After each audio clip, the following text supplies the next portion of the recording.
مولاي صل وسلم دائما أبدا على حبيبك خير الخلق كلهم مولاي صل وسلم۔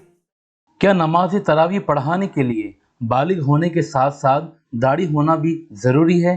جو شرائط عام نماز پڑھانے والے کی ہیں وہی نماز تراویح پڑھانے والے کی بھی شرائط ہیں، اور جو عام نمازیں پڑھاتا ہے اس کی شرائط میں سے ایک شرط یہ ہے کہ وہ بالغ ہو، یعنی امام کا بالغ ہونا یہ لازمی اور ضروری ہے، داڑھی کا آنا یہ ضروری نہیں ہے۔ تو لہٰذا اگر نماز تراویح کے لیے جو حافظ صاحب ہیں وہ بالغ ہیں، ان کی عمر 15 سال ہے، تو وہ نماز تراویح پڑھا سکتے ہیں اگرچہ ان کے چہرے پر داڑھی نہ آئی ہو۔ تو خلاصہ کلام یہ ہے کہ چاہے نماز تراویح ہو یا عام نماز ہو، اس کے لیے امام صاحب کا بالغ ہونا شرط ہے، داڑھی کا نکلنا یہ ضروری نہیں ہے۔ ہاں اگر کوئی بالغ ہے اور اس کی داڑھی نکل آئی لیکن اس نے داڑھی کٹوا دی یا وہ چھوٹی داڑھی رکھتا ہے تو پھر ایسا شخص گناہگار ہوگا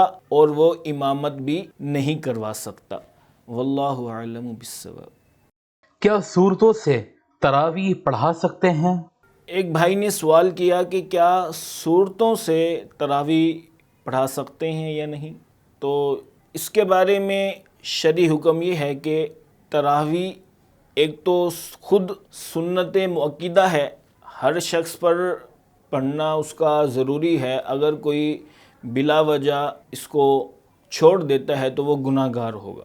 اور دوسرا، تراویح میں قرآن پاک کا ختم کرنا یہ بھی سنت ہے۔